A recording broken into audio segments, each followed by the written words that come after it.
Hi, I'm Dave Barnes. And I'm John McLaughlin. And welcome to Dadville. Dadville is a podcast where we talk about life, love, and the pursuit of awesome dadding. It's funny thoughts and deep talks. So please, enjoy your time here in Dadville and enjoy this episode with... Lori McKenna.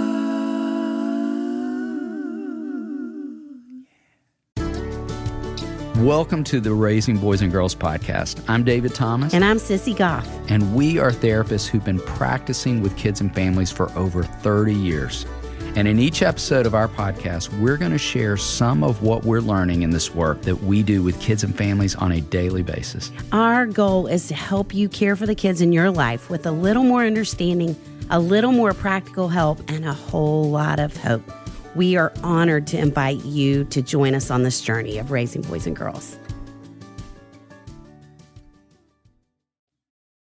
How do you feel about that tempo?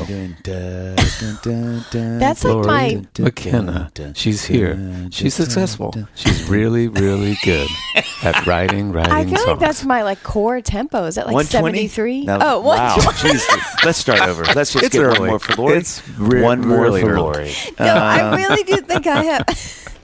Wait, what was it? 120? 120. I think you just cut that in half, and that's me. That's you. Yeah. You're That's a nice where I want 60 all BPM. my songs. All the songs. Yeah.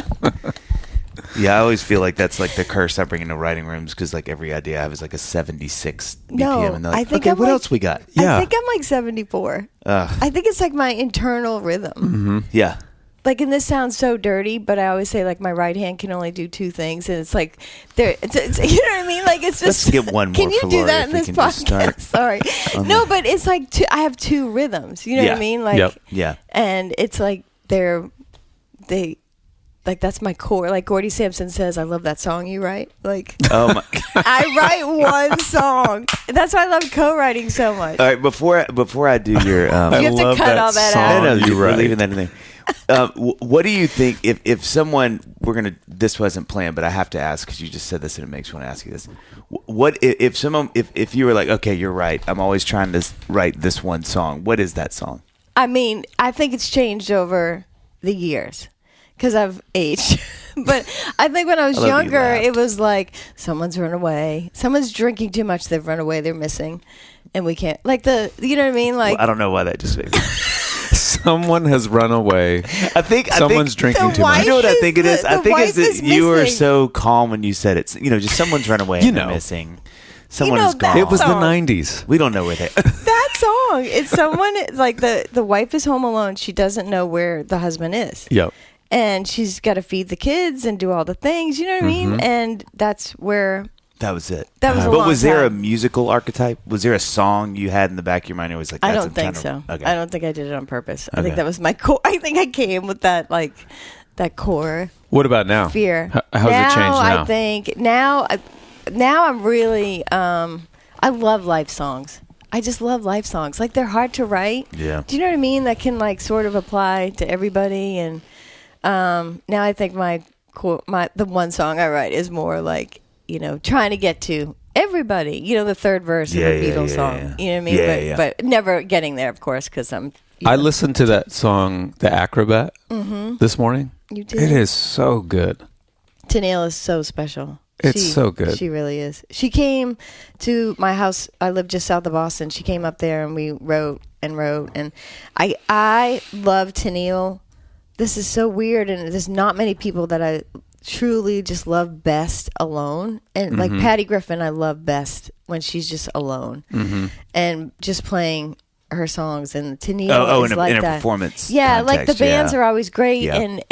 but if you said, how would you like the presentation of this brilliant song that Patty Yeah. Griffin or Tennille Townes has written, I want to just hear them do it by themselves. So weird. I feel like I feel that way about most of the Do artists you? I love. Yeah. If I had to pick, yeah.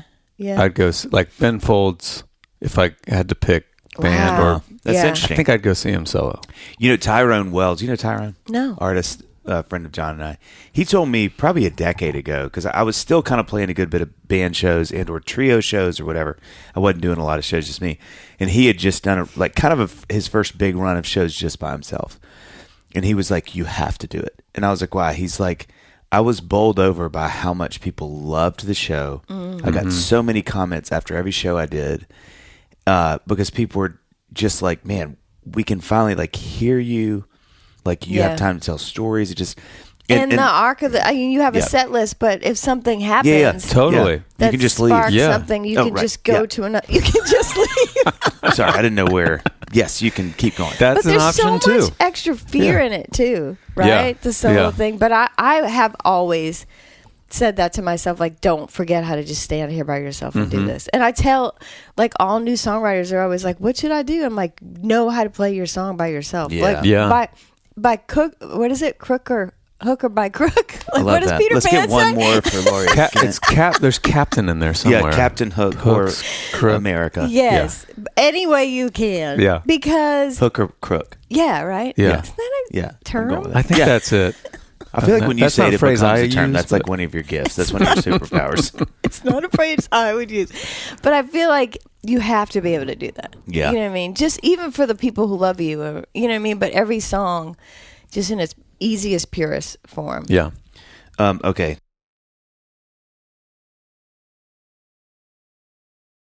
Now we get to do your intro. Okay. This is tricky I haven't too. seen this, but this has got to be the next 10 minutes. Well, this is gonna take here's forever. what's hard about it is I kind of did like an intro that's like much more conversational, but then I realized it's leaving out so much stuff. So I'm just going to do a really fast flyover of this because there's just a lot here. Wow. Yeah, with our helicopter mics. Yeah. It's appropriate. It's apropos. Okay, raised a family of 5 children. And what are boys and girls? What do you got in there? We have 4 boys and Ooh. 1 girl. Where's she? She's number 4. No. Yeah. So Okay. we had 3 kids. And we thought we were done because we had the 3rd by the time we were 25. And everyone was like, that's enough. Because y'all got married at 19? Yeah. Yeah. 19. And then Classic Boston. 7 years later, we had Megan, our girl. And I was like, well, we can't leave her alone. Yeah. So we have to have more children. So Caboose. we had the baby, David. But Megan says she would have been fine on her own. For anyone out there thinking, Yeah. And anybody hearing this that thinks she's just fine. She's like, are we locked on Totally. David? She's just fine. She's getting tattoos an adult. That's how where she she's is. totally fine. Okay, been married for 30 years to Gene, who we love, who hates heated coffee. We know that about him so far. Met in the 3rd grade, married at 19. That's crazy. What? You guys Yeah. met in the Now, third let me grade? be clear. we They met were each both other. they were both in the 3rd grade. I don't want Lori wasn't 19 and he was 3rd grade. Okay. I don't want Gotcha. to start that because I that'll didn't know be if this all was like over a Nashville. student-teacher situation. Oh Yeah. my goodness. That would be terrible. Okay. Yeah. Successfully transitioned from writing lullabies for her children to becoming one of the most sought after songwriters in Nashville. Still lives in Stoughton, Mass. Stoughton. That was a good Boston Thank accent. you. Stoughton, Mass. Stoughton, Mass. Stoughton. Okay, now professional accomplishments. This is going to take a minute, so just buckle up. 3-time Grammy Award winner. So between the 3 of us, how many Grammys is that? Gosh, hang on a second, because I do have those numbers. With the 3 of it, that's 3 Grammys. Okay, good. Yep. Yeah, okay. For Best Country Song for Girl Crush, Humble and Kind, which she wrote by herself in Crowded Table, became the first woman to win the Academy of Country Music Songwriter of the Year Award in 2017. Okay. In my defense, in their defense, it was a new award. It was a new award. It was like Don't because qualify my sister things. was like, "What about When you qualify Dolly things, Parton?" it makes it Yeah. less fun. It makes it less fun. That's actually good. I'm like, 2017, what? No. It was What a is going newer. on? It was a newer category. Yeah. It's a great point. What's going on in Nashville? Achieved the milestone of being, we already did that. Oh, no, that's another one. Jeez, I thought we already did that. First woman to win the Country Music Association Song of the Year award 2 years in a row in 2015 and 16. They just started giving them to women that year, too. Won back-to-back Grammys for Best Country Song in 16 and 17. Received the AMA for Favorite Country Song for Humble and Kind. Nominated for Americana Music Artist of the Year in 2017. Wrote Humble and Kind, which we've said, by herself. Co-wrote Girl Crush. I didn't know this. Love that Co-wrote song. Always Remember Us This Way for Stars Born, which received Grammy nom. Collaborated with Taylor Swift, she's a younger artist that's happening. She's kind of hitting the Okay. Yeah, if you Yeah. check Okay. the streaming platforms, Okay, she's on there. I Okay, have cool. good feelings about it all. Yeah, I do too. I think it'll Yeah. work. She's really sweet. I bet you think about me. Taylor's version, earning a 2023 Grammy nom. Co-wrote "Beautiful Noise," which was 7 other female writers to inspire. I presume that's a Beyonce song. To inspire voters during the 2020 U.S. presidential election, which was also nominated for Grammy Song of the Year. 10 songs that have reached the Billboard Hot Country list. They've been recorded by Carrie Underwood, Reba McEntire, Keith Urban, Miranda Lambert, and Sarah Bareilles. And then artist career, which is a whole other thing. 12 studio albums, achieved #1 positions on the U.S. Heat Seekers chart for 3 albums. For her albums, Unglamorous and The Tree, The Bird and the Rifle was received significant significant critical acclaim. It was nominated for Best Americana Album. Don't get discouraged. This is so much. Don't get discouraged. It's enough. It's enough. This is the last thing. And then The Balladeer was praised by critics. This is such a cool thing. By the most consistently top-notch album of her late blooming career. Which, golly, it's so many words, y'all. I write them. I don't say them. Later in life or later in life. She is soon to die, is what they're saying. She's in the sunset of her career and life, which we're sad. So here's the first question, because there's a million things we could jump off of from there. How do you go from living in Boston, still a mess, and then you're writing songs to where you are now? Like, what's that first? Were you doing artistry early on? So no, I wasn't. I think I was like 30 when I made around 30 when I made my first a couple record. Years ago. Just a minute ago, and I don't know, maybe I was 28. But I had the 3 oldest kids. Were you working another job? I was working at my brother Donald owned a company, a resin company. My brother Donald's a chemist, and I worked there part time. And Gene is a plumber, and I don't think he was at the gas company yet, but today's his last day at the gas company. Really? Today is literally his last day. No on way. The job. He's retiring. After working for decades and decades. 5 years. Wow. No way. Yeah. That's crazy? huge. I know, it's wild. Are you guys just going to travel the world? I'm so thankful. I mean, he's going to, Well, he can finally start his songwriting career. I know, believe me. Then you can do plumbing. He thinks he's a plugger. Sometimes he's like, you should pitch that song too. And then he'll say someone who's passed on. Yeah, he's like Foreigner, I think, is cutting. Is Huey Lewis still looking for material? I know, right? But he thinks maybe he'll do that, but he'll do something. But so I forget where I was. But anyway, I was making records in the North, which in the Northeast, as you guys know, in the North. That sounds like something from Game of Thrones. I know, but there's a ton of, you guys know this, there's a ton of venues up there. Well, the folk scene up there is monstrous. So especially lovely. I remember we were coming up, Club Passum. I mean, there was so much stuff you could do up there for if you were a person with a guitar or a piano.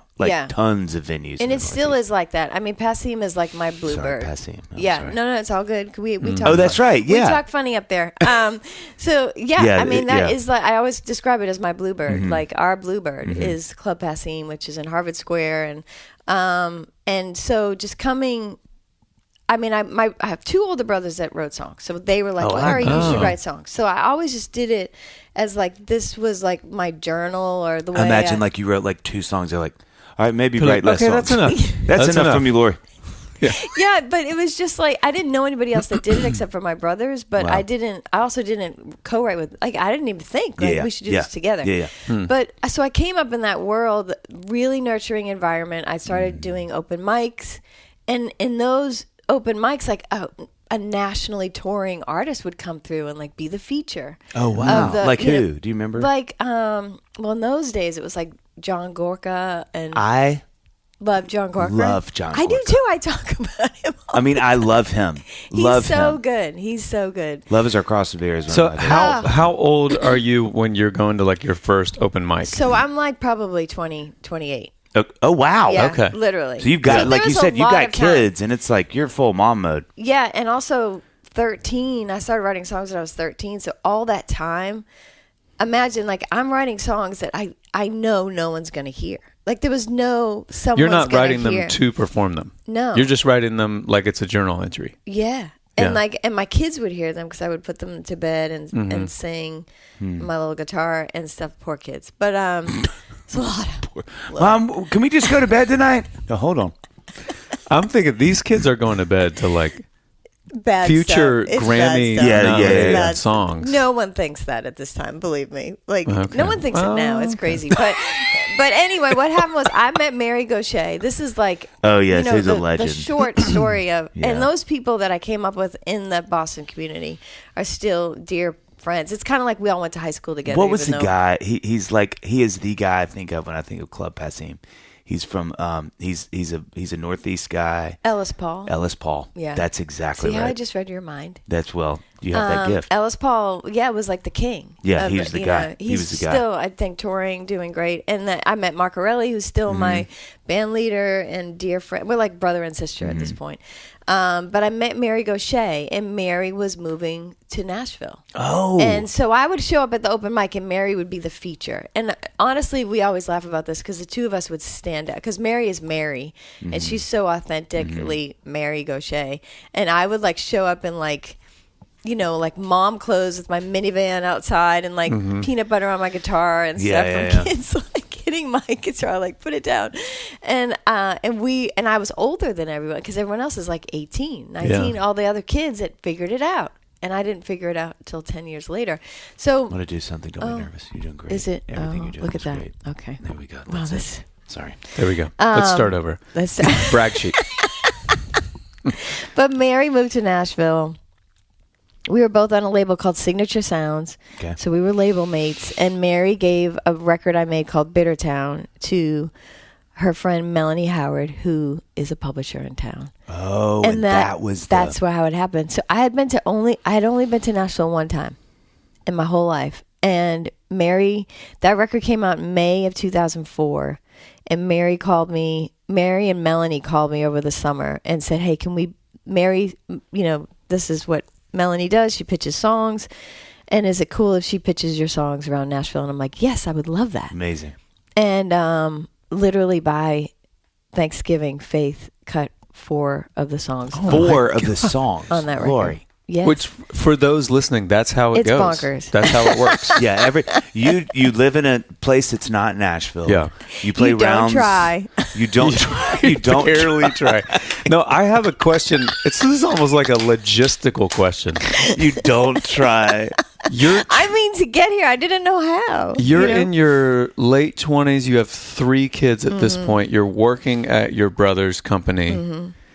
When on earth do you have time to write these songs and get a record deal? I did do it while the kids were like going to bed at night. It was like dinner and then and it's 2 of those kids are songwriters now. Of the 3 oldest, my oldest and my middle are both songwriters. My second oldest is a fireman, but Of course. But of course. You got to have a fireman. You got to have a couple songwriters and firemen. Yeah. But those kids that grew up in that like intensity of me just writing as much as I possibly could in front of them. Yeah. That's why when now our friends have babies, I'm like, dude, Haley Witters, I'm like, I'll come over to your house. I can sit in the living room. Like babies. That's the magic. Like we all, it's just part of it. Those poor kids don't have to go through that. But yeah, so I did that. I sold Tupperware too, but I was terrible at selling Tupperware. Not a good salesperson. I could see you crushing that though. I was not good at it. And then, and so Signature Sounds is this great label out there out in Western Mass that really started like so many careers. And it was just, they would license the records and, everyone, would just artist friendly. So artist friendly. That's cool. And the community's really like all those people, like if I showed up somewhere back in the day and they were like, you stink, I would be like, okay, just go right back to the kitchen, and I would have stayed there because it was still like I had the kids, you know what I mean? So it wasn't like gonna be if I don't have music, that's great. I'm gonna die. I love that. Yeah, you know what I mean? Hey, Dave. Yeah. Can I ask you something? I mean, you usually do anyway, but yeah. Yeah. You ever start shopping online and completely blank on your password? Oh, yeah. And then you're stuck wondering which app it's in or which password is even right? Oh, man. Happens to me todos los tiempos, which means all the time. All the time. And what But then language? I see any that you choose. But then I see that purple shop pay button pop up during checkout, and it just makes me breathe. Yep. No wallets, no typing credit card numbers, just a little tappity tap, and you're done. The purple button is the best, and it signals one thing and one thing only: Shopify. Shopify powers millions of stores around the world, from huge brands to folks just launching their first shop. You can build your store with hundreds of beautiful templates, no coding required. Plus, Shopify's AI tools make it easy to write product descriptions, improve photos, and manage your store without stress. And when it's time to reach customers, marketing is simple. Email campaigns, social posts, easy to set up and track. And if you ever get stuck, their 24/7 support team is ready to help no matter what you need. So if you want fewer abandoned carts and more sales, that purple Shop Pay button has got your back. See sales go with Shopify and the Shop Pay button. Sign up for your $1 per month trial today at shopify.com/dadville. Go to shopify.com/dadville. That's shopify.com/dadville. That's what I said. No, mine's better.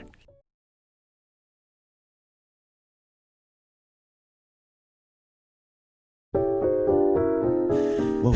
Dave. John, yeah. Oh, thank God. What's it? I think I've reached a point where getting a good night's sleep is no longer optional. Well, why are you so out of breath? Because I just realized it. Oh, you know?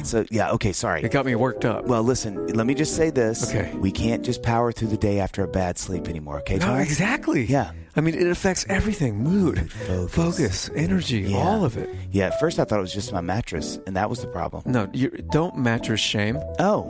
But same with me, And then I realized, as I tossed and turned, it wasn't the mattress at all. I bet that's when you knew you needed Boll and Branch. It sure was, Dave. Boll and Branch signature organic cotton sheets, pillows, blankets, comforters. It's all designed to make your bed feel better and actually support good sleep. It's all super soft, really breathable, and just feels high quality the second you get in. Look, we started with the sheets, and honestly, that alone made a huge difference. Yeah, and then you end up wanting to upgrade the whole bed. The whole bed, because once your bed feels good, you're not going back. You've said that since the first day. My grandma said that for years. She did. It's a McLaughlin thing. Upgrade your sleep with Boll and Branch. Get 15% off your first order, plus free shipping at bollandbranch.com/dadville with the code DADVILLE. That's Boll and Branch, BOLLAND, branch.com/dadville. Code DADVILLE to unlock 15% off. Exclusions apply. So let me ask you this. Faith cuts those 4 songs. Were any of them singles?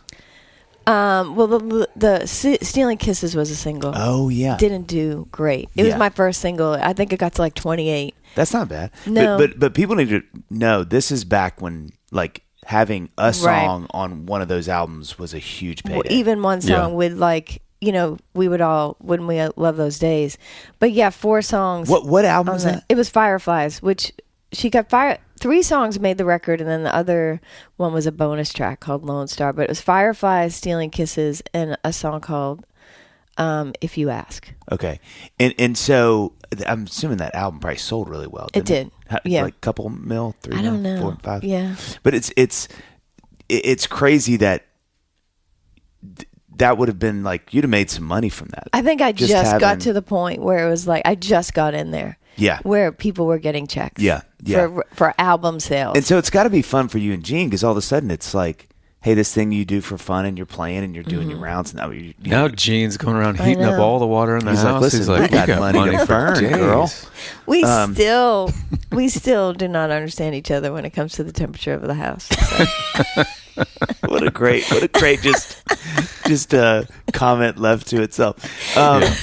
At that point, there's got to be some encouragement of you feeling like, oh man, this like could have some legs. But it was so unbelievable, and it still is. Like, so that happened. That's 2004, and the whole year. So then that record came out 2005. So it was like a year, which I think back and I describe it as like it was a year of every day was the day before Christmas. Yeah. Because the album hadn't come out, and then I started figuring certain things out where people would say, you can't really trust it until you're, you're at, I mean, at that point, there was still record stores, but, you have to be at Walmart holding it in your hand and seeing that your songs have made the record. And people would be like, Faith cuts a lot of songs, a record has 12 songs. And so a lot of them are going to go away. So there was always somebody telling me, like, this might not, don't cash any check, like, don't buy anything. But, don't touch the thermostat. Yeah, but I hadn't co-written yet. Yeah. So these are just on. So those are all 100%ers. Yes. That's amazing. So I came in, and Melanie gave me a publishing deal, and she knew I hadn't co-written songs, and she's like, "This is how this town works," and she put me with Mark D. Sanders and Liz Rose. Like I had Brandy Clark early, like you know what I mean, like those. What a start! I know, right? Jeez.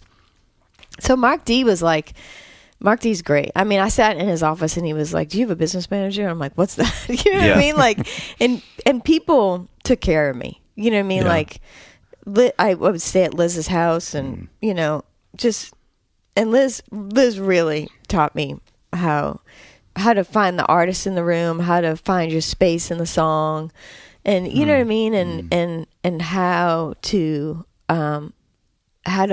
love co-writing, and I in Boston, a community that we talked about, like Passim, if one of you guys is up on stage, be like, "Oh, John just walked in, come on, jump up here," like join.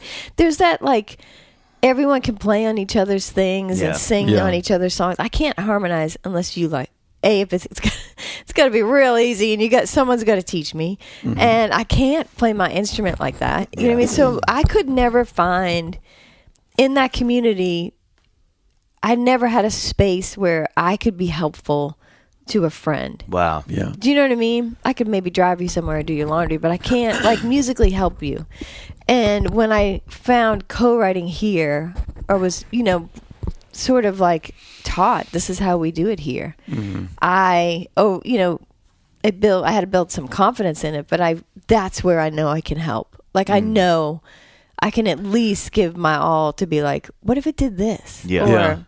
So what was the transition like from you go from years of you writing these songs just for you, like they're like journal entries, and it's singular and it feels like it's very pure, and then all of a sudden, like, you have this year where you get 4 cuts on Faith's album, and then all of a sudden you're like in the fire.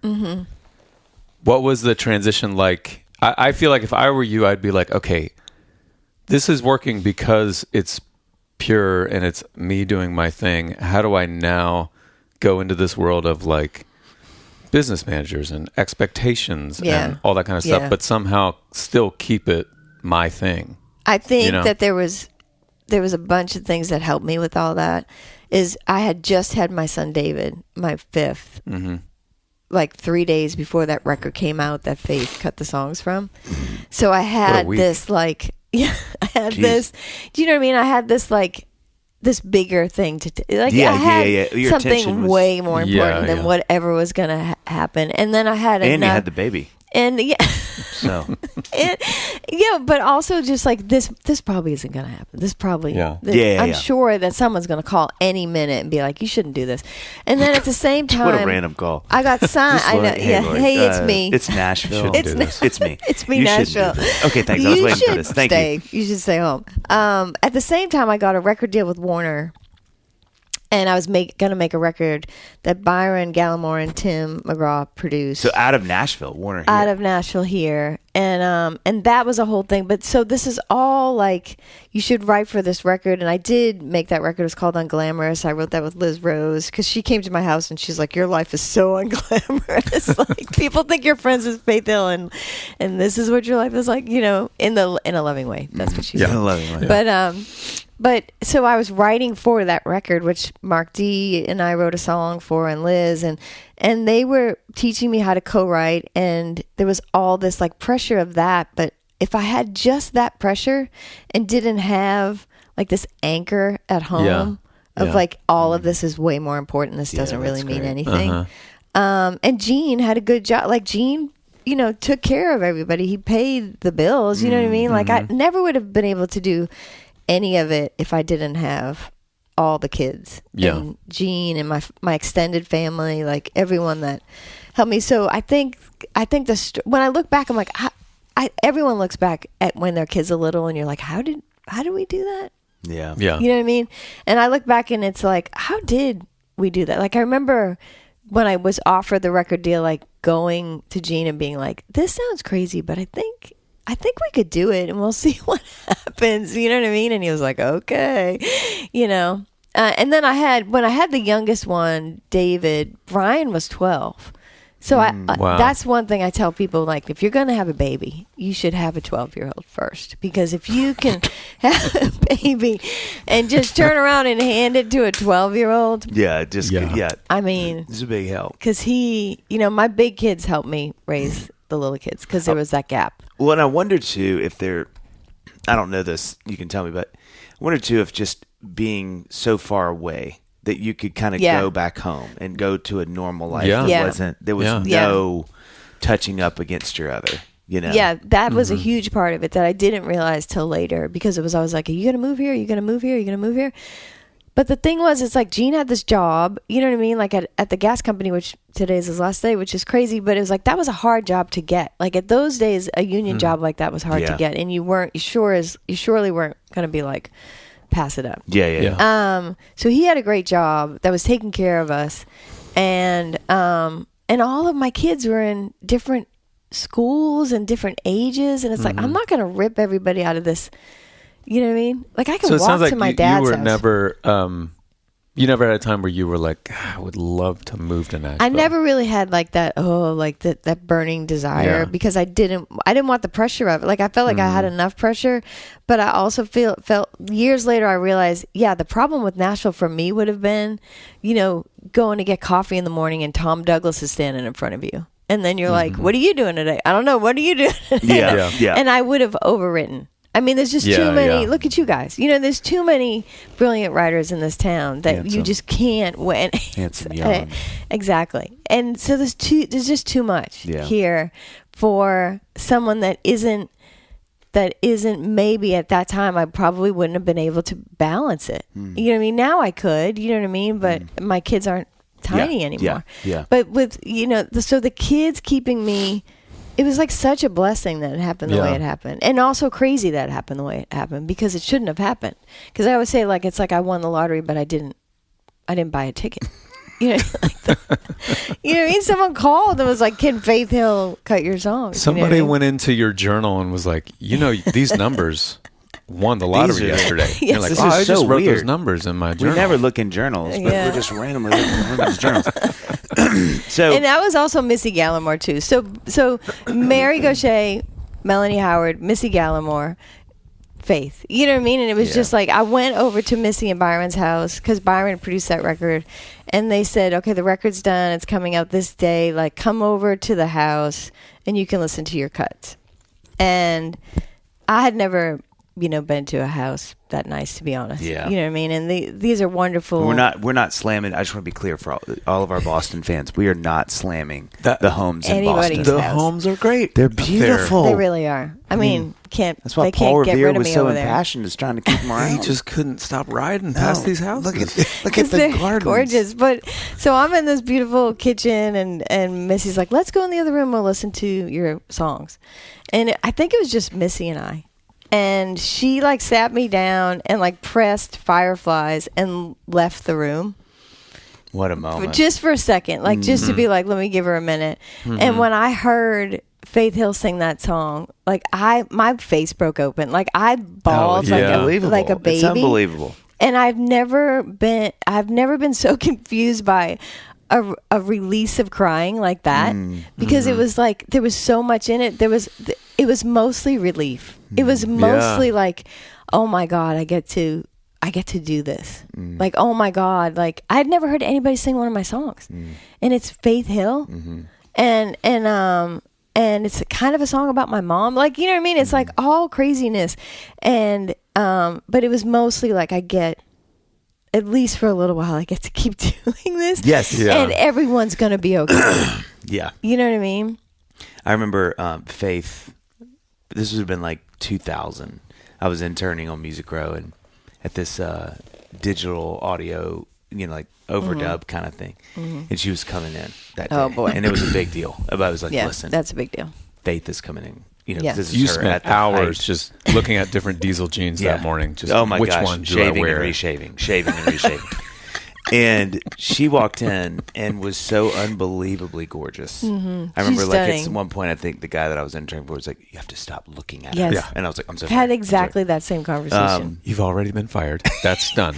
You have to need to leave. stop. Yeah, no, You have she's to even leave. stunning for like women, for me. You know what I Yeah. mean? Like I have trouble not looking at her, And but she was so great. yeah, so she's kind. so lovely. They both are. And but one of the first times Jean met Faith was, I think, at a show, and we were like, one of those big shows they did, and we're in like an elevator, and it was just the four of us, maybe, or five people in the elevator, and I realized that Jean is still staring at Faith, and I was like, Jean, stop staring at Faith.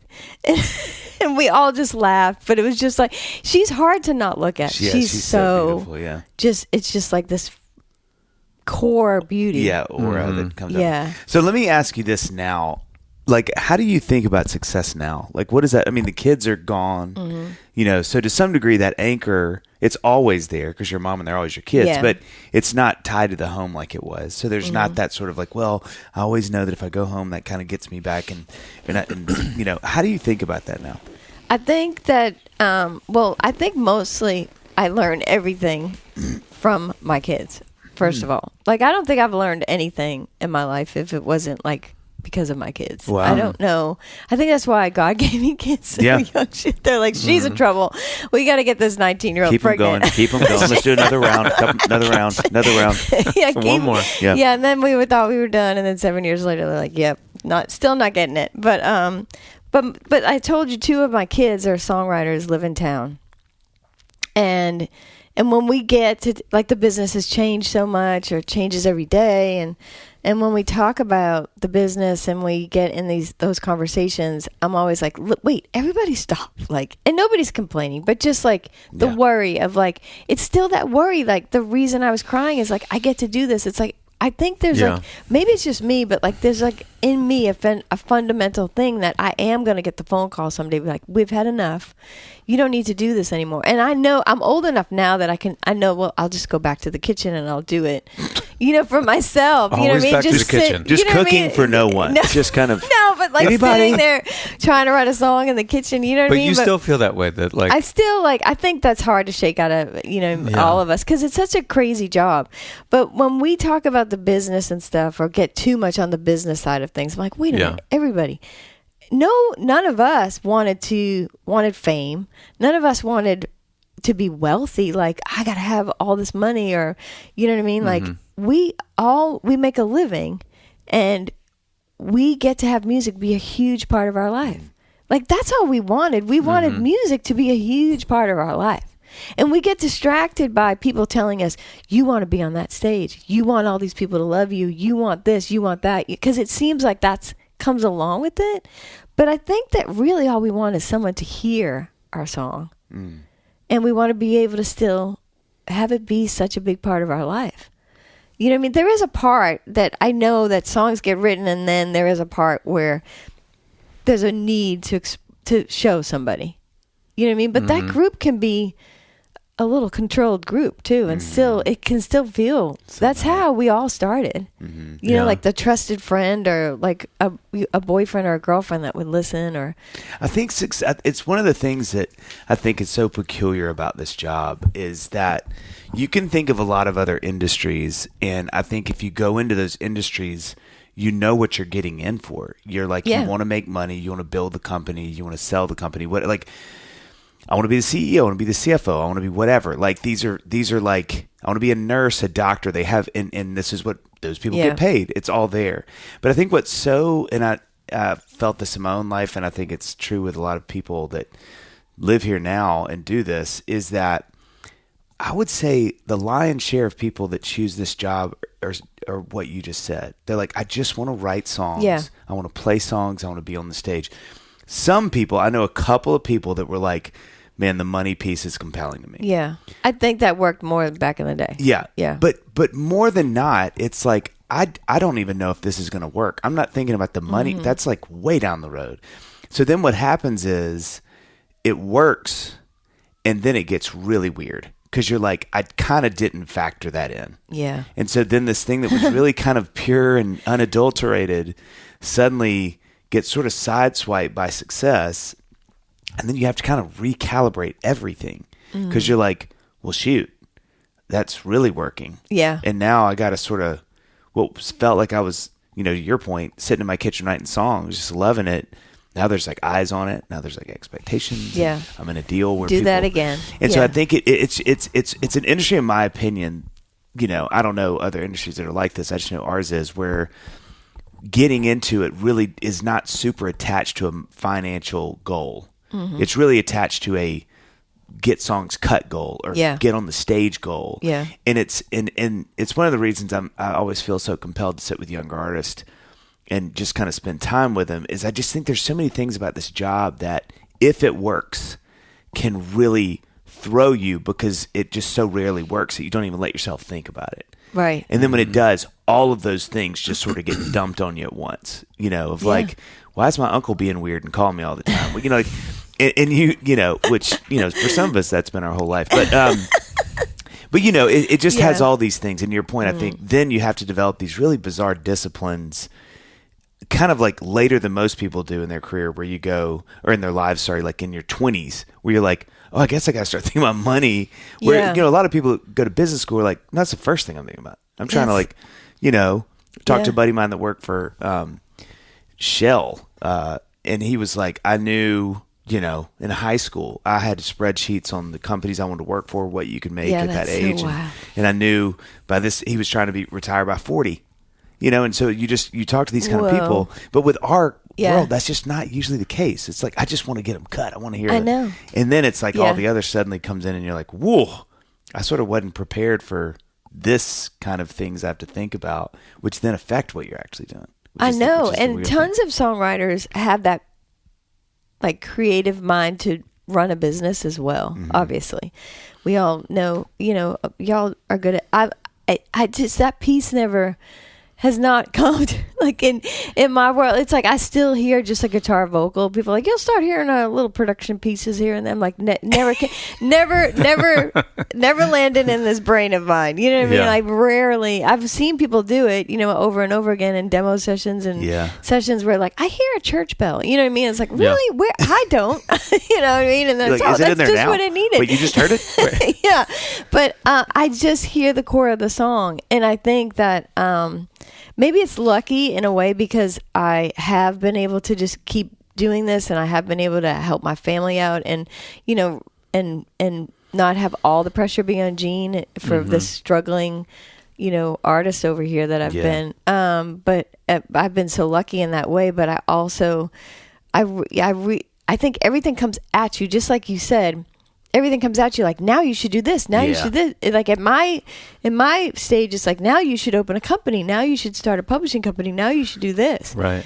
And I like how your voice was like, lower when you're doing that. No, you should do this. No, it's like that's the man. That's you can just man. say it. It's that's a man. Them. It's a man saying this to you. And but I don't. Would I be good at that? I don't know. No. Like, who am I serving at that point? You know what I mean? And and the music has just been so good to me, and this town has been so kind to me that I think I should just stay doing what I know how to do. But I think that it's got to be so much harder for these kids now, because I mean, we've all sat in rooms where an artist walks in and they're like, the label just says I just need to go viral again, and in my like, brain, we got that. The definition of viral means we don't know how this happened. You know what I mean? That's hysterical. I've never thought about that. As someone that happened to with the faith thing, like it that happens once. You know what I mean? Like, and then you have to be, I'm lucky, but I have to work hard. Mm-hmm. You can't just be lucky. You can't just go viral or whatever it is. John today. and I can, but most can't. You know what I mean? Sure. So you said, Gene, I wanted to ask you about this 30 years. 37 years. 37 oh my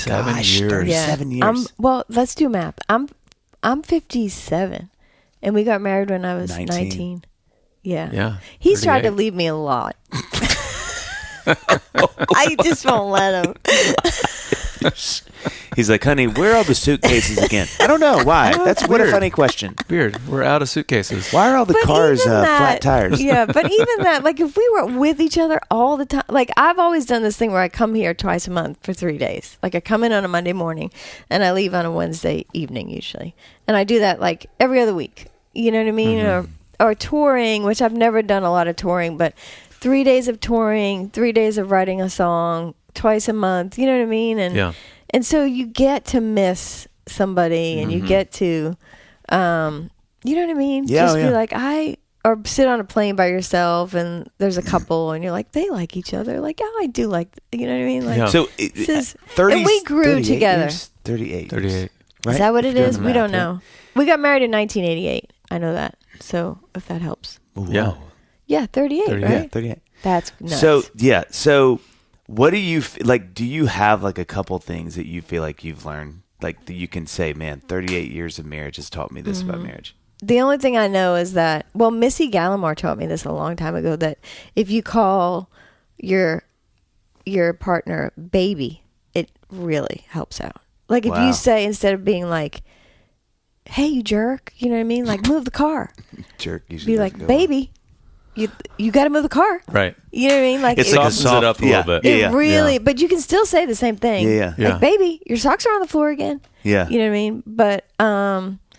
But also, like, I think we were so young when we got married. We've been so lucky. But I think he's a learner, and I'm a learner too. And I think we're really opposites in a lot of ways. But that's great. If we're both willing to learn, that's so good. I mean? What a great word.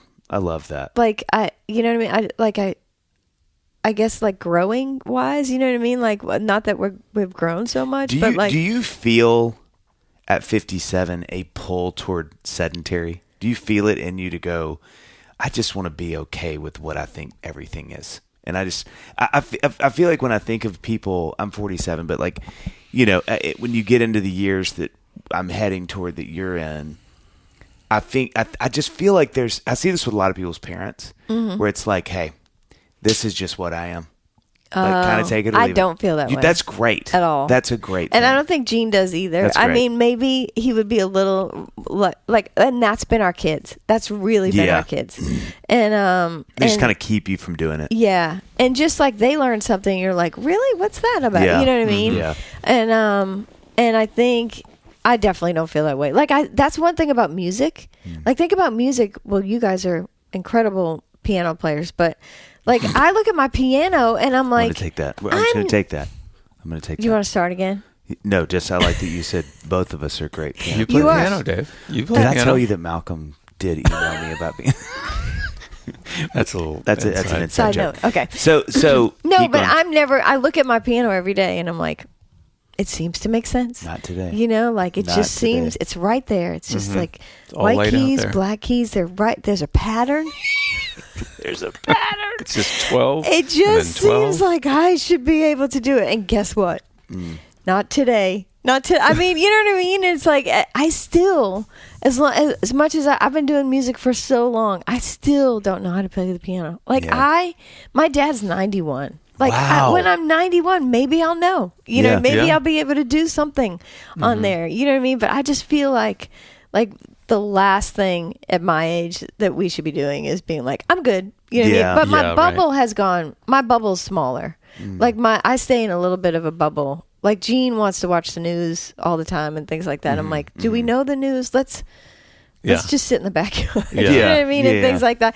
And that's a little not great, but because I do say in my little bubble, but sorry, I just love, let's sit in the backyard. Can we just sit in the backyard? Gene's like, honey, not on the porch, in the backyard. I really want to be in the yard. I want grass. In the grass. The kids say, touch grass. You know what I mean? Like, you got to get those I want to ask about, because Dave, you said, you know, you referred to, like, what's coming up in your life.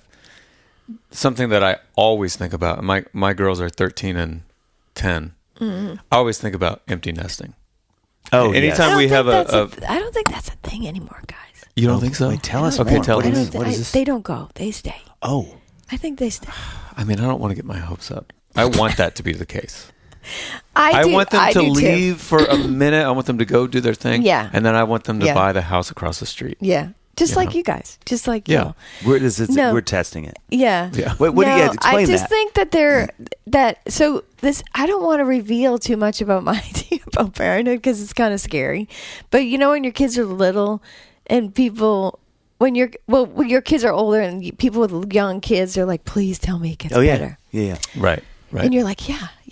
Well, you better tell us it doesn't. Well, it just changes, right? The problems change. And, yeah. I mean, that's definitely been the case in my experience. And so I feel like I'm on a text chain with my core group of girlfriends from high school, and we all are. My kids are older, but we all have kids that are the youngest are now going off to college. And we've all talked about this. Like we almost feel like we're more involved in our kids' lives now than we were back then. When they were little. Was there like a dip though? Well, I think this is the thing. Yes, there is, and I think that I also know people that are like, kids are out, sell the house, we're moving to South Carolina. Like, see ya. Whoa! Tell me more about South Carolina. I was ready for Florida. I was not ready for South Carolina. But you know what I mean? That's like too far. It's too far. But I do know people that have set that up as well. But I feel like when the kids are younger, they kind of orbit around our world. Yeah. They kind of have to. It's not easy, and we're always pulling them in and juggling it. But when they become adults, and I've loved having adult children. Like I love going out to dinner with my kids and stuff like that. You know what I mean? And now we have to orbit around their world. That's a great way to put it. When you know what I mean? When we want in. Yeah. You know what I mean? And you have to go to them. Yeah. And I'm lucky because 3 of the kids live here, and so I'm here, twice a month at least, and so we have a grandkid now. My son Chris has a baby. Congrats. It was going to be 1 in a couple of weeks. Here? He lives here. Okay. So when I'm here, I stay with them. I watch them do, you know what I mean, like all, you know what I mean, like, and I've learned again so much from that. Just I remember, like, you know what I mean, with the brand new baby. Has that been great? Like, I'm imagining you now, like, rocking a little baby to sleep and then working on a song just like you did back in the beginning. It's like it's come full circle now. It's so funny because we literally last night we all had dinner together and the baby's in the room like right, the next room over practically, and we're all trying to I'm trying to get my son Chris to teach me the song that we wrote together that I didn't know how to play, and he's playing it and we're all like, so but be quiet because the baby's sleeping. I mean, and then someone will get excited. Won. Speaking of the lottery, I mean, you have won the lottery. What an incredible! That's great. That's the most. When you say success, like I feel like if your family is successful in that way, in a loving way, that we love each other, like you know what I mean, like, and you have friendships that you love, like you know what I mean, like my life has been a dream, you know what I mean, and it's not like everybody else where you have things that you don't like and that you have to work through or pray through or whatever, you know what I mean, but we've been so lucky. Like I just feel, I wake up every day and I feel like I'm the luckiest person I know. You know what I mean? That's so great. How great is that? But that? I think it's that thing where, and it's not that I don't complain, you know what I mean? I try not to, but I do. Do you sleep with the Grammys, or are those on the side table? Yeah, how does that work? Do they hold the sheets down on the bed? Just kind of yeah, we get that duvets finally on because so let me you know what I was going to say earlier, which is why it's frustrating there's only 3 because there's 4 sides. I was going to say, well, we'll get you there. Well, you got Gene for that final corner. Yeah, he's just hold it down. Just Gene, don't move. This episode is sponsored by BetterHelp. May is Mental Health Awareness Month and is a good reminder to check in with yourself. Life has its ups and downs, and when things feel heavy, it's easy to think you have to handle it all on your own. Yeah, but the truth is, none of us have it all figured out. There's always something that can keep you up at night. Stress, relationships, work. It can feel isolating if you don't talk about it. And those feelings, being overwhelmed, stuck, or anxious, they're more common than you think. And we don't have to carry that alone. Talking to someone who listens and understands can really help. That's right, and that's where therapy comes in. BetterHelp works with fully licensed therapists in the U.S. and matches you with someone based on a short questionnaire. And if it's not the right fit, you can switch at any time. And with over 30,000 therapists and more than 6 million people served, they're the world's largest online therapy platform. Plus, sessions are rated 4.9 out of 5 on average from over 1.7 million reviews. You don't have to be on this journey alone. Find support and have someone with you in therapy. Sign up and get 10% off at betterhelp.com/Dadville. That's BetterHelp, HELP.com/Dadville.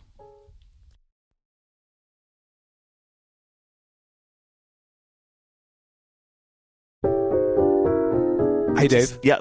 Sorry. We're both excited. Go ahead. You go first. You like to learn things, right? You know what I always say? Always be learning. ABL. So, have you heard of Time for Learning? Tell me more. Let me stop you right there and Okay. tell you what it is. It's an online curriculum that makes homeschooling flexible and engaging for families. Now, they cover everything from pre-K through 12th grade, core subjects, electives, and even classes you'd see in traditional schools. Yep. And their cinema series is super cool. Grades 6 through 12 get story-driven, cinematic lessons that actually make learning feel exciting and visual instead of just reading from a textbook. Oh my gosh. You know, and what's great What is is this, how 1989? Yeah, come on. Let's get into the 90s at least. We're in the 20s. And that's why they're so flexible. Families can schedule subjects however they want, focus on specific topics with an emphasis on the specific. Really want to hit it hard, John. And even make room for hobbies, travel, and other activities. Homeschooling on your own terms. And parents, if you're listening, which I assume you are, and for the couple of kids, listen to this too. It's easy to stay on track. Time for Learning provides templates for transcripts, grades, and diplomas, so it meets all the homeschool requirements in every state. Now listen, I'm about to blow everybody's mind right Let's here. do it. It's used by over 1 million students and families. And families love it as a full curriculum or even as a supplement for after school or summer learning. Curious if Time for Learning is right for your family? Visit timeforlearning.com. That's time4learning.com to explore their curriculum and find the perfect plan for your student. You can get started with a monthly subscription and see how much kids enjoy learning on their own terms. Well, I was going to say this. You know what's crazy is you talk about your kids that are writing songs. Mm-hmm. Isn't it crazy as parents if we pause long enough? And this sounds like such an obvious comment that but the fact that your kids would have never done that if you didn't do it. Mm-hmm. Especially being in Boston. I mean, again, there's singer-songwriters. I'm not saying that. There's incredible people up there. But, it's just a reminder. As you said that, it just felt like this dawned in me once again that man, as parents, we have so much influence on these kids. Mm-hmm. And I think, of course we do. Everybody's like, that's the dumbest thing ever. But to that degree, where if Faith hadn't cut those songs and maybe you're just kind of I'm going to go write these songs for me and play around the area and have fun and do my artist thing, and that's going to be what I do. Right. Your kids' lives could be drastically different. Right. They still may do this, but it's just such a when it feels like those moments every now and then in my life where something gets so crystal clear and you kind of have that kingdom vision where you're like, whoa. I laugh with Annie every now and then. I'll just have one of those moments where I'm like, I am responsible for 3 human beings. It's crazy. The end. It's crazy. I pay for their food. I give them a place to live. If you get that clarity for just nanoseconds, it's crippling. Because you're oh my God. Granted, I believe God does that. But these moments where we have clarity. But even thinking about that, just as a parent, how I know your songwriting sort of all of a sudden your kid's that's kind of cool. Yeah. I want to do that. Yeah, and I think my oldest certainly would have been an artist anyway, Brian, because he just had that. He's just such an artist. But I always say that when Chris, the middle one, was said, he moved to LA first, but he's been here for years. But he moved to LA first. Was I'm going to move to LA and be a songwriter, and try to be a songwriter. And excuse me, I'm gonna cry. No, I'm kidding. Okay, go. No, we'll cry with you. And when Chris announced that he was going to be a songwriter, Gene was like, "Look at what you've done. I mean, look at what you started. Look at what we're in big trouble now, Mm-hmm. Look at what you started." And I said to Gene, I'm like, "Listen, these children came up in this living room of the 2 of us walking through the door, and me walking through with my job, you know what I mean? And then Gene's a gas man that work, you know what I mean? And it's even if you love that job, it's hard to love that job. Mm-hmm. And he comes home with one look on his face, and I come home with another look on my face. And usually I've been gone for 3 days. He's trying to get out the back door and leave him immediately. Where's the suitcases again? But it's if a kid just doesn't even know what you do, but 2 people come in a room. Yes. And one is is like won the lottery by mistake, and the other one is grinding to take care of his 5 kids and pay the house. Like, he did all that. He has done all that. But and he would have done it no matter what. Do you know what I mean? But when a kid is going to be like, I want that, I want to do that job. Yeah, of course. You know what I mean? And so Gene was raised like, you go to high school, you get a job, you take care of yourself. Yeah. And his parents were loving parents. Like, his mom's the greatest. You know what I mean? But that was how kids were raised. Yeah.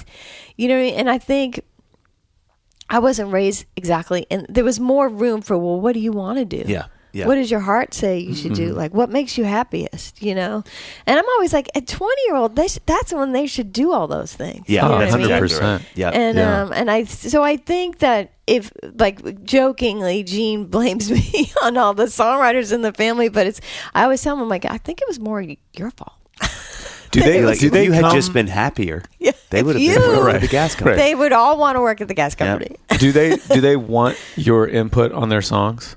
No, I mean, we share songs with each other and we write together a fair bit, but no, not really. You know, no. I mean, Chris has a pub deal, and Brian, does the artist thing, and I don't think he wants a pub deal. He's, doing bartending, but it's like, again, he works at a great restaurant in town, loves the people he works with, loves his job, and then music is a huge part of his life. You know what I mean? Like, he built this thing where he gets to he works as much as he works this much, and then he creates this much. You know what I mean? Like, that's a successful life. Like, that's something. I can't imagine, like, it's, you said this a couple times, but it's just so true that, like, to have a successful career, whatever that looks like in this job, so many things have to go certain ways. Oh God, yeah. And I think, like, if my kids came to me and said, "Hey, we want to do music," it'd just be like, obviously, if that's what God wants you to do, you got to do it. Yeah. Go. And forget the economy of music right now. Let's assume it's great. It still would be like, man, if I sat down, this is why it's so beautiful hearing your story. And I know you're the same, John. Like, it's like, if I sat down and really was able to remember every little wink, wink, oh, and then that, and then, gosh, they were there at that show. And then, you know what? That's when I met and gave the CD to so-and-so. And it's just a million of those kind of sliding door moments 100%. Where you're like, yes, do it. Yeah. But not only is your mom one of the greatest writers in town, she also was so blessed. No, you silly. Yeah, your mom. We've got her here, actually.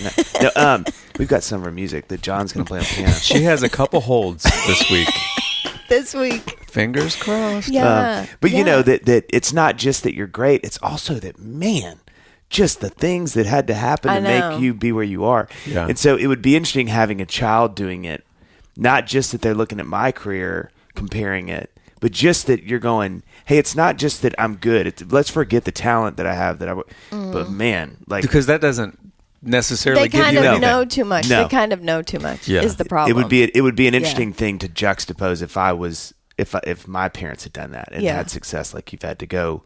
Let's forget that, even just that dynamic. And we all know second or third generation writers in this town that have made a life of it. It is harder for that. It's hard.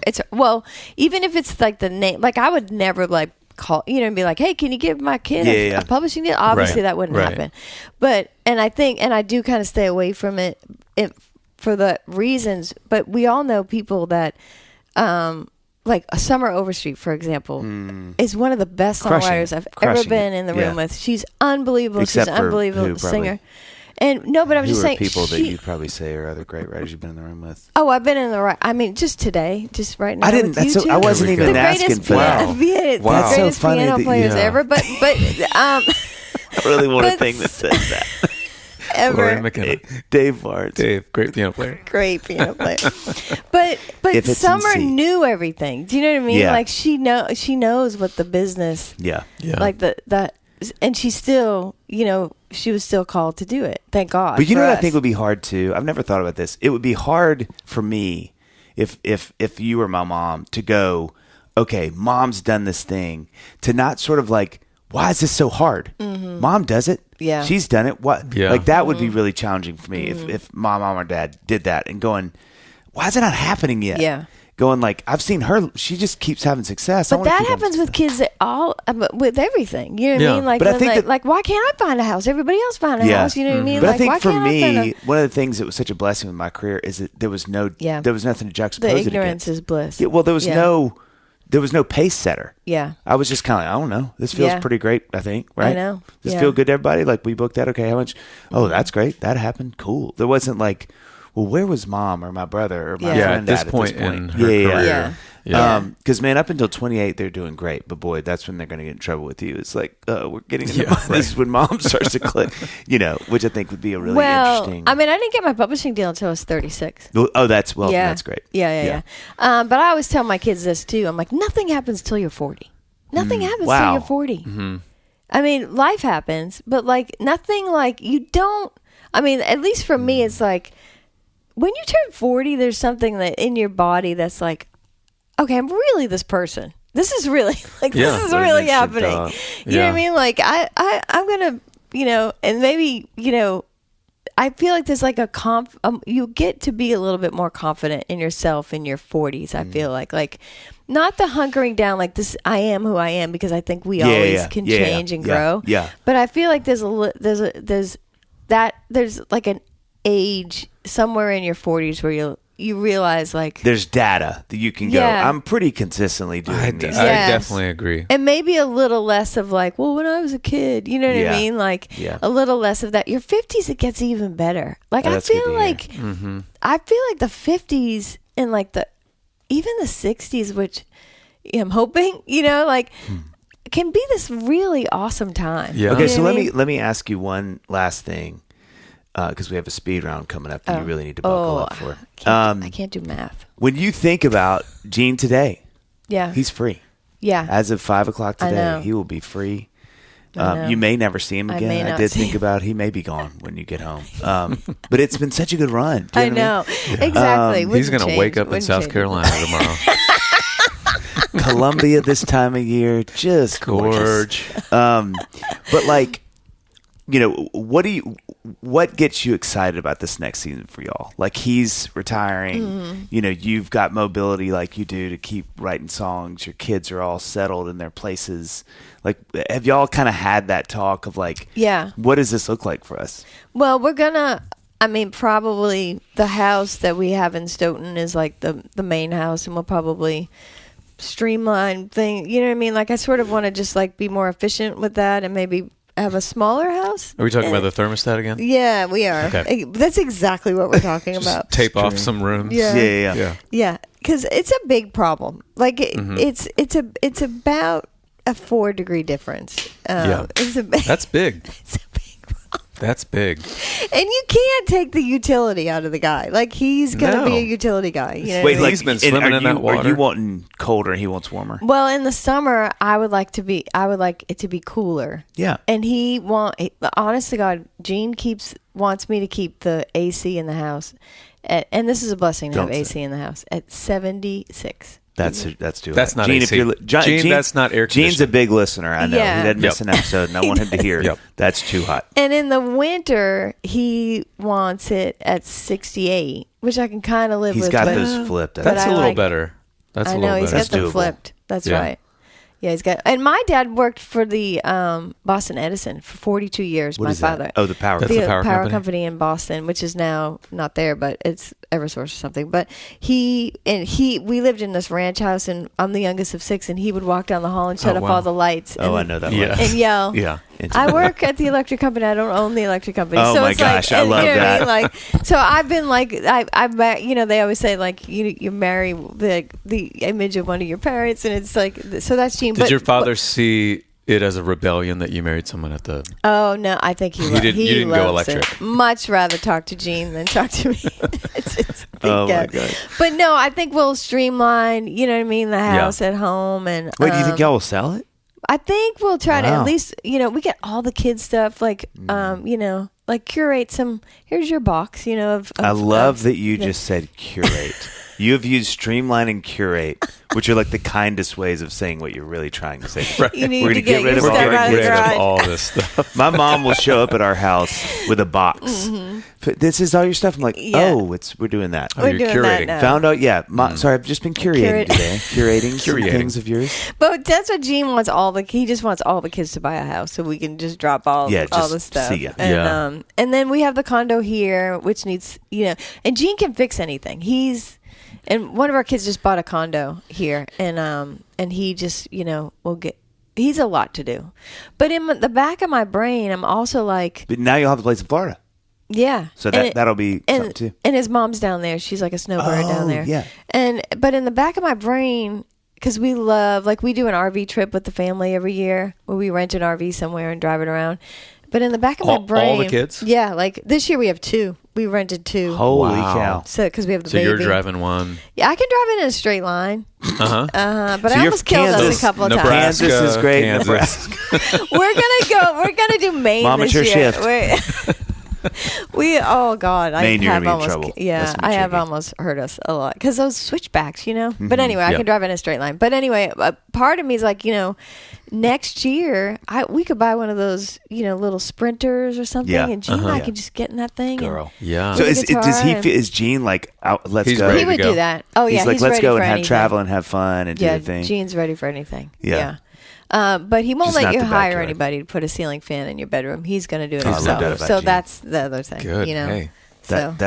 What an exciting season. I what think an it's exciting season. Yeah, That's and so I fun. think I think it's hard for people to retire. Yeah. You know Oh, what no I mean? doubt. Like we're not gonna when we have those meetings and stuff. I'm like, dude, you're gonna have to like pry the guitar out of my hand. I know. It's funny Like, with what what's- we do. It's like, yeah. well, I'm hoping to never retire. Yeah. Like Well, the people will tell me when I'm done. I'm hoping they hire me forever. People Yeah. magazine.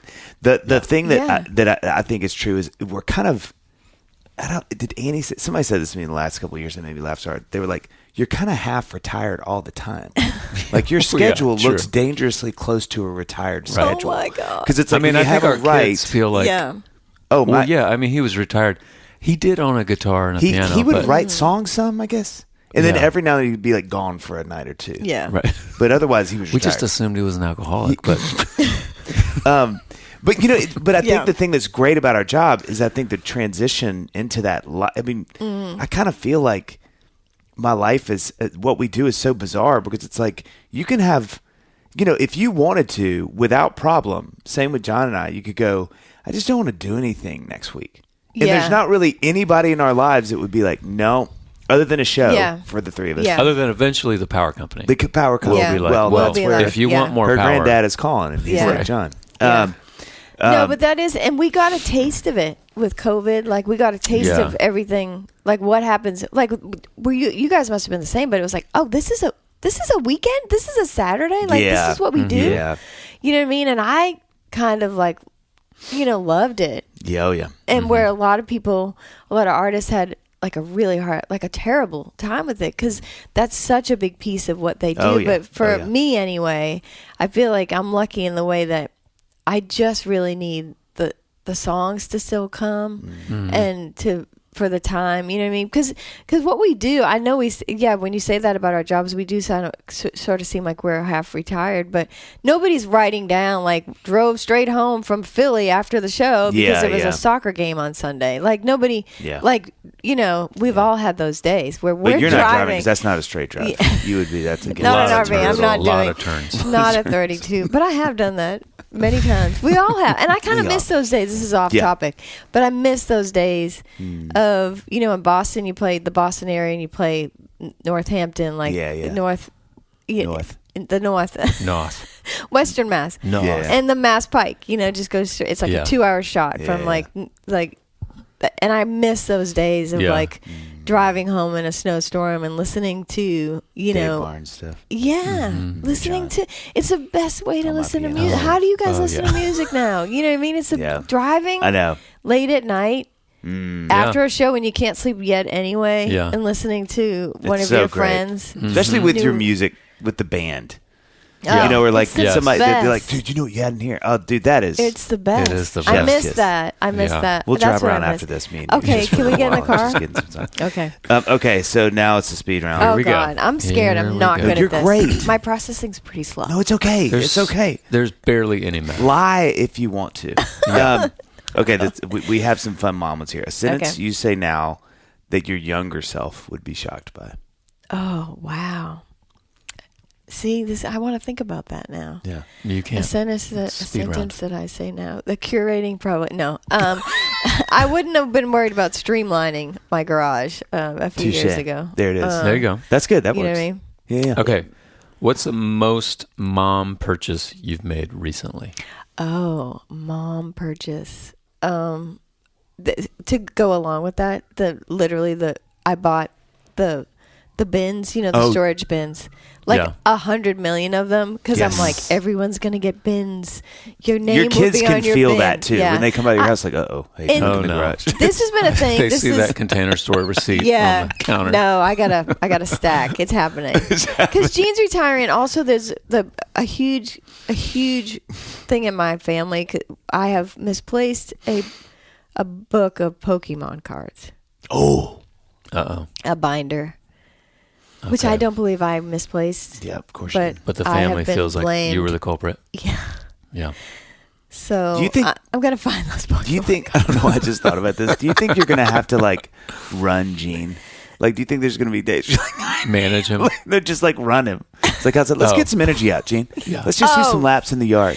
Or For just give him sure. projects. For sure. Honey, you know what we Yeah. should do Yeah. is, should we Yeah. dig up the back part of the fence and... Or it sounds like he's just going to do that. He is like that. He doesn't get bored. He is. That's good. I mean, like for all you people that haven't found your love of your life yet, find someone that cannot be bored. He's Yeah. never bored. Yeah. That's great. It's so Yeah. that's such a good quality. Yeah. That's such a good quality. Yeah. Okay, a rule in your house that you never thought you'd enforce.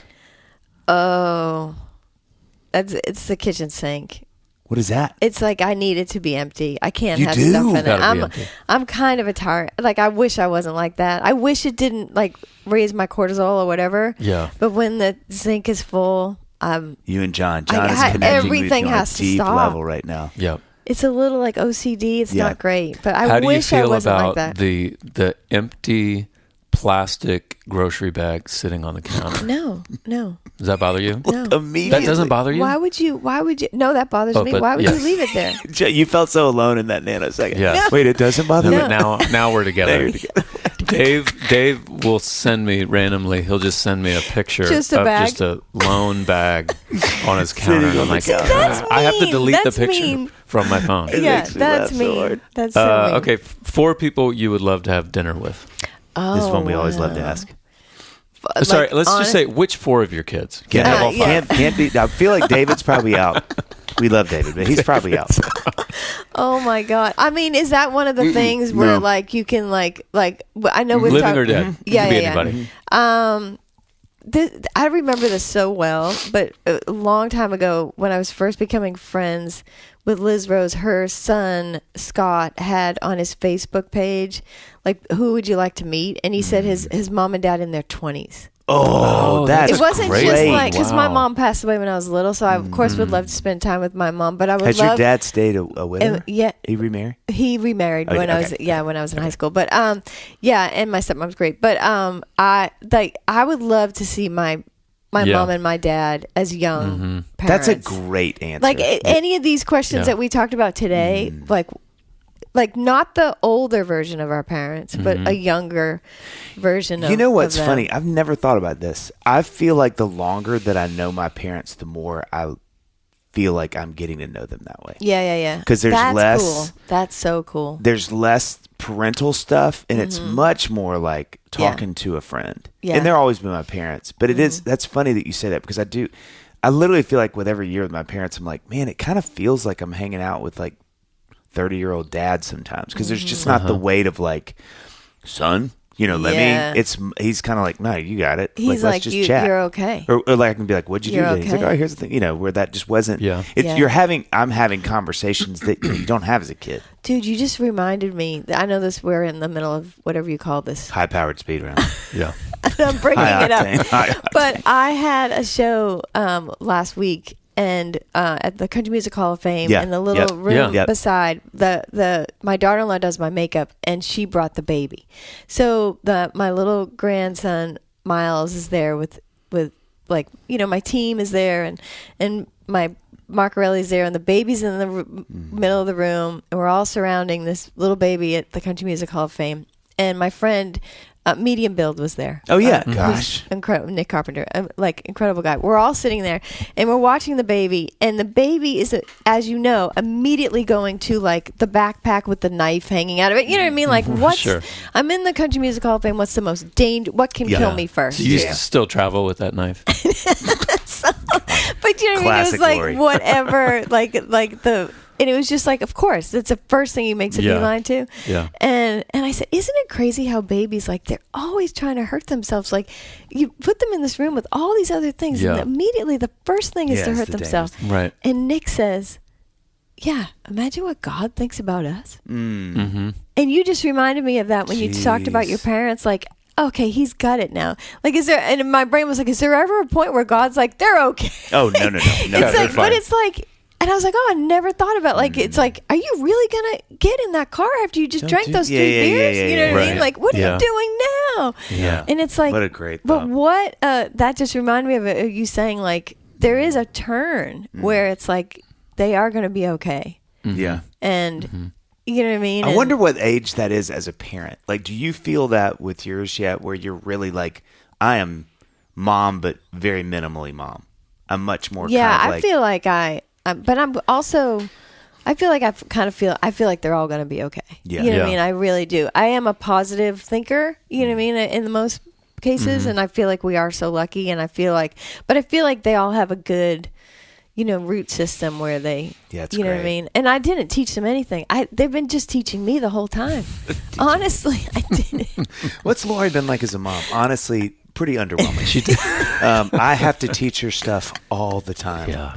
Yeah, she's like a sponge, I've just though. been It's trying to take a I left. haven't She been can't thinking take a left in the car. It's just been years of trying to get her to go. Okay, how about this? 2 more questions. Okay. Song you wish you wrote. Oh, it's always, I can't make you, if I can't make you laugh.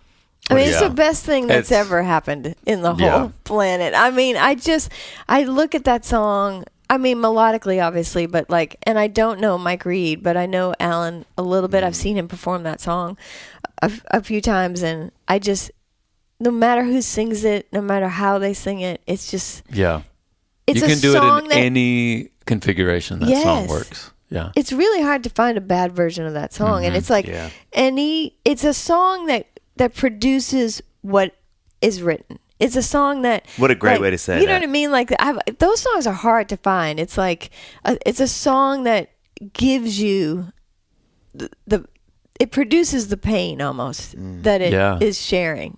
And those are hard to do. It's so good.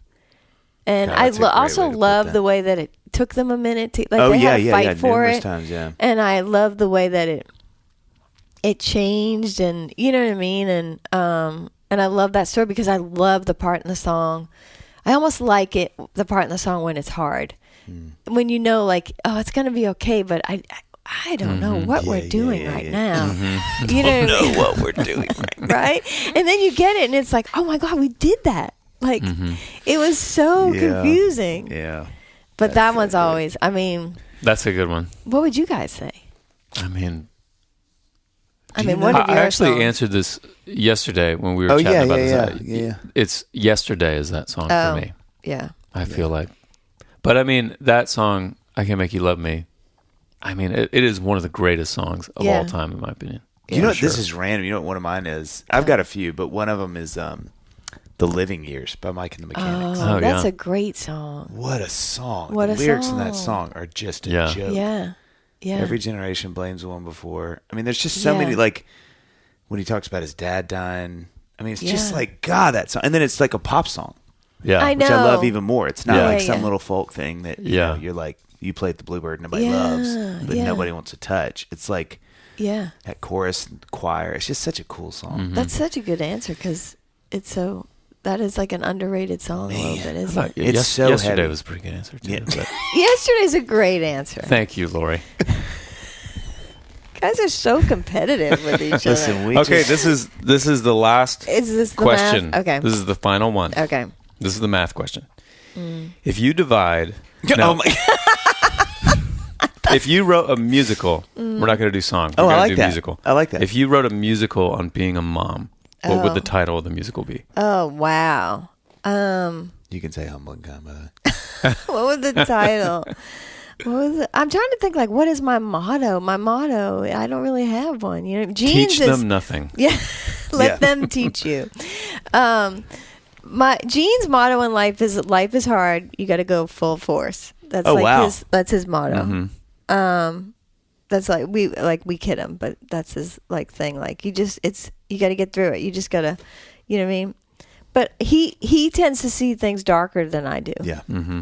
And I feel like I don't know what the title would be, but I just feel like you have to, like, if you look for things that are bad, you're gonna just find things that are bad, and if you look for things that are good, you're gonna find a lot of things. If you look for the light. What I mean? Look for the light. Stand in the light. That's a co-write. I already got the chorus. Lori, you're the best. You guys, I love you guys. Everybody looking forward to this. I feel like you are someone that everybody loves. Yeah. Everybody I know, your name comes up. They're like, she's it's just because the best. they don't know me that well. Well, that's what I say. So then they'll say that, and I'm like, well, can I just add one? It's the mystery. You really don't know her. You don't. There's a really dark side. That's why her voice is so sad.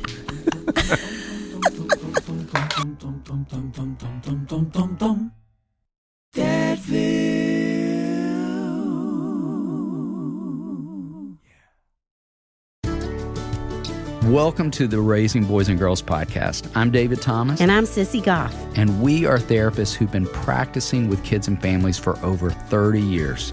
And in each episode of our podcast, we're going to share some of what we're learning in this work that we do with kids and families on a daily basis. Our goal is to help you care for the kids in your life with a little more understanding, a little more practical help, and a whole lot of hope.